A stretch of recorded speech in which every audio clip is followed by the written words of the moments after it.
తల్లి అంగీకరించి ఆవిడ దివ్యమైనటువంటి స్వరూపాన్ని పొందింది.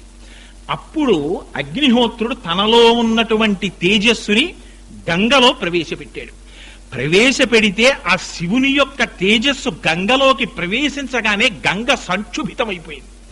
అయిపోయి నా చైతన్యం కదిలిపోతోంది, నేను తట్టుకోలేకపోతున్నాను, ఇది పెరిగిపోయి ప్రవర్ధమానం అయిపోతోంది, కాబట్టి దీన్ని తీసుకెళ్లి ఎక్కడ విడిచిపెట్టేసేయమంటావని అడిగింది.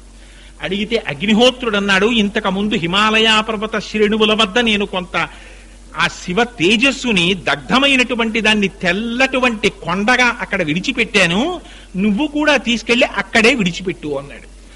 అనేసరికి గంగాదేవి తీసుకెళ్లి అక్కడ విడిచిపెట్టేసింది. ఆ విడిచిపెట్టేసినటువంటి పర్వతం లోపల నుంచి అపారమైనటువంటి బంగారు కాంతితో ఒక కుమారుడు జన్మిస్తున్నాడు.